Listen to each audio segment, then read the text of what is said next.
In this HubNotes vlog, I just wanted to talk a bit about what motivates me to actually run this channel and what I'm trying to achieve with it. And really the answer to that is, I mean, ultimately it's nice to be able to make a living at it, but that's not why I started this channel. I've always been someone who just likes to share my excitement of cars. It's as simple as that. So whether it was writing for the 2CV Club magazine, which I did for a number of years, working in the classic car media, running my own blog, contributing to other blogs. I used to contribute to AR Online a long time ago. That website, incidentally, about to celebrate its 20th anniversary. So well done to Keith Adams and the team that keep that place running. It's just a superb resource for reading about mostly the British Leyland world and BMC, etc. But yeah, more information you can shake a stick at there.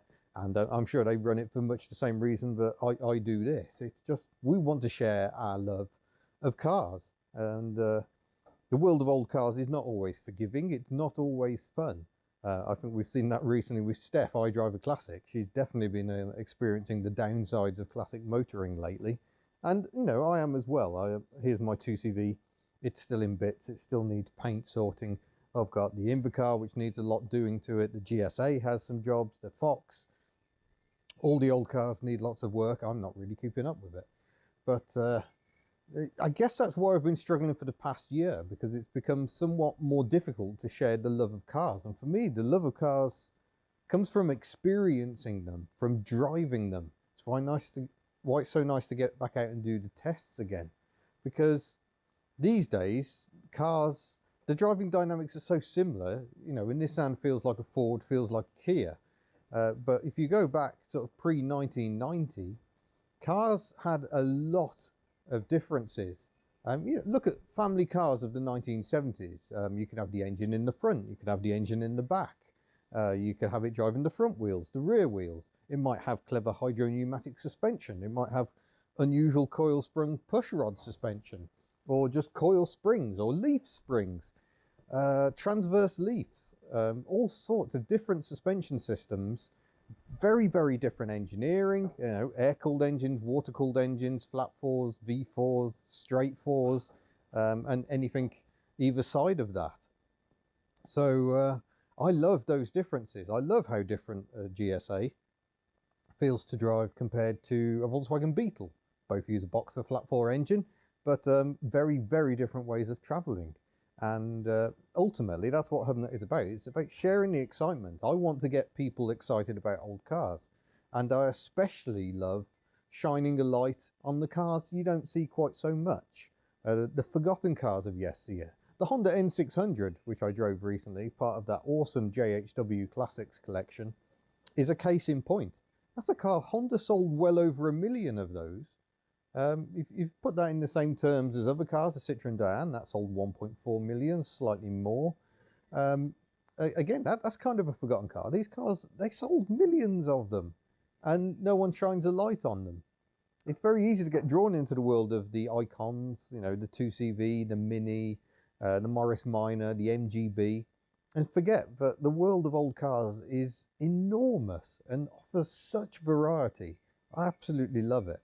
And again, the different engineering, that, I mean, I'm no engineer, so I'm struggling to understand how the Honda-matic gearbox works. But still, Honda's approach of, yes, we can fit an automatic to a very, very tiny car and a very tiny engine and make it work.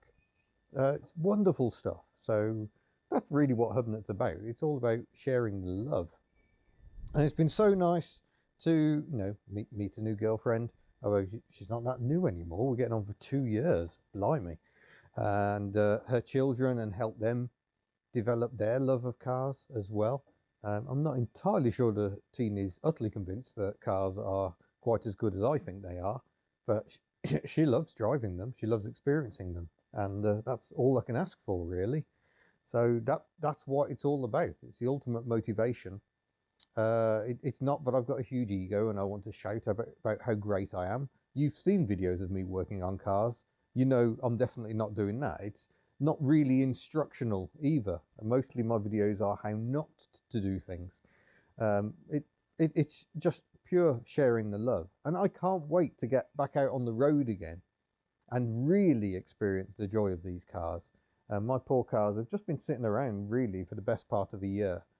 Ellie had a couple of short trips last year, notably when we took her back to Birmingham to mark the anniversary, 20 years, the Ellie-versary indeed, of buying this car.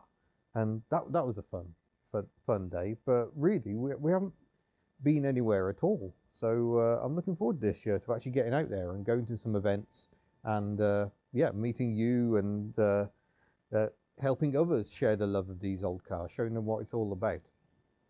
So there you go, that's just a quick vlog just about why I run the channel, the ultimate motivation. And that's just because I love these cars and I hope you love them too.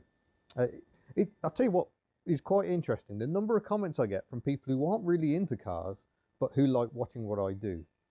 And I think that's the thing, if you're running your own channel, it's all about sharing the enthusiasm. Other people's enthusiasm can be quite addictive, even if it's enthusiasm for something you don't particularly care about.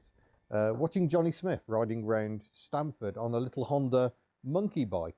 I'm not into motorbikes at all, I really don't care. Itchy boots, travelling around the world on motorbikes.